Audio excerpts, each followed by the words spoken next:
வணக்கம். இப்போ வெயில் காலம் ஆரம்பிச்சாச்சுங்க. இந்த மாதிரி கம்மங்கூழு பழைய சொறி இதெல்லாம் சாப்பிட்டோம்னா உடம்புக்கு ரொம்ப நல்லது, நம்ம ஹெல்த்தியாகவும் இருக்கலாங்க.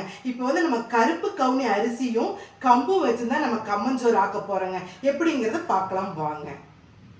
ஒரு கப்பு கருப்பு கவுனி அரிசிங்க, ஒரு கப்பு கம்பு எடுத்துருக்குறோம். கருப்பு கவுனி அரிசி 3 மணி நேரம் ஊற வச்சு எடுத்துக்கலாங்க. கம்பு 1 மணி நேரம் ஊற வச்சு எடுத்துக்கலாங்க. 1 மணி நேரம் ஊற வச்ச கம்பு, 3 மணி நேரம் ஊற வச்ச கருப்பு கவுனி அரிசி ரெண்டையும் இன்ச் பண்ணி எடுத்துக்கலாம். தண்ணி லைட்டா இருந்தாலும் அதோட ஆட் பண்ணிக்கலாமா. அடுத்தது கம்பை போட்டுக்கலாம். பாருங்க, இந்த மாதிரி இன்ச் பண்ணி எடுத்துக்கோங்க. இப்ப கருப்பு கவுனி அரிசி 1 டம்ளர் நம்ம எடுத்துருக்கிறோம்னா கம்பு 1 டம்ளர் எடுத்துக்கணும். 6 டம்ளர் தண்ணி நம்ம ஊத்திக்கணுங்க.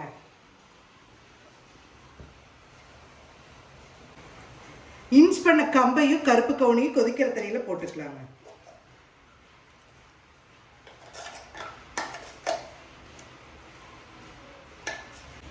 அளவான உப்பு, ஒன்றுக்கு ஒன்று ஒட்டாமல் நல்லா கலக்கி விட்டுக்கோங்க.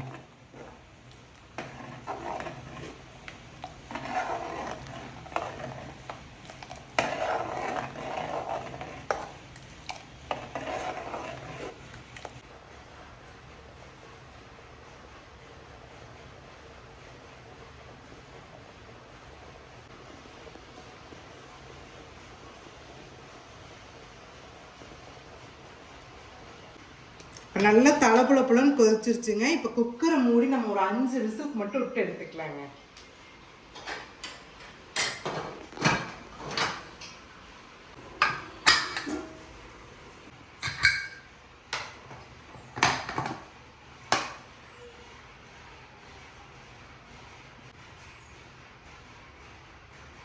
கருப்பு கவுனி அரிசி கம்பு நல்லா பஞ்சு மாதிரி வெந்துருச்சுங்க. இதை நம்ம கூழாவும் கொஞ்சம் மோர் ஊற்றி நல்லா கரைச்சும் குடிச்சிக்கலாம். ரெண்டாவது சோறு மாதிரியும் நம்ம வச்சு நல்லா காரசாரமான குழம்பு, கறி குழம்பு, கோழி குழம்பு, நல்லா புளிக்குழம்புல வச்சு சாப்பிட்லாங்க. அது எப்படியும் காட்டுறேன், கரைச்சி எப்படி குடிக்கலாங்க அதையும் காட்டுறேங்க. கருப்பு கவுனி கம்மஞ்சோறுங்க.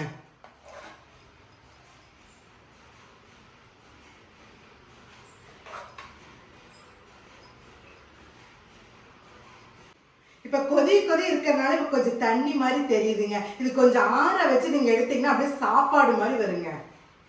அப்படியே 2 கரண்டிங்க தண்ணி மாதிரி இருக்கிற கோழி குழம்புங்க 2 கரண்டி அப்படியே மேலே ஊற்றி அள்ளி சாப்பிட்டா எப்படி தெரியுங்களா இருக்கும்.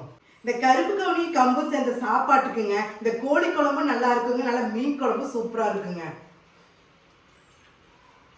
நீங்கள் டேஸ்ட் அல்டிமேட்டாக இருக்குங்க. நீங்கள் கண்டிப்பாக ட்ரை பண்ணி பாருங்க. அடுத்தது எப்படி கரைச்சி காமிக்கிறதுங்கிறத பார்க்கலாம் வாங்க. இப்போ கரைக்கிறதுக்கு ஒரு கரண்டி எடுத்துக்கலாம்.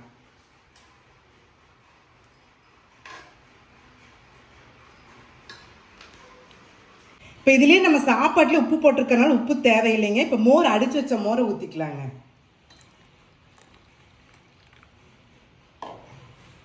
இந்த கரைச்சி குடிக்கிற சாப்பாட்டில் இருக்குதுங்களா, கையில் கரைக்கிறதாங்க டேஸ்ட்டு நல்லா இருக்கும். கொதி இருக்குதுங்க, இருந்தால் நான் உங்களுக்காக நல்லா கரைச்சி காட்டுறேங்க.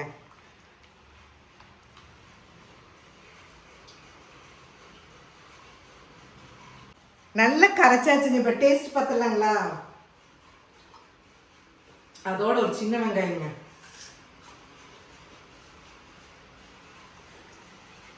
அப்படியே ஊறுகாய் வச்சு சாப்பிட்டா செம்ம டேஸ்டா இருக்குங்க. கண்டிப்பா நீங்க ட்ரை பண்ணி பார்த்து எப்படி இருக்குன்னு கமெண்ட்ஸ் பண்ணுங்க.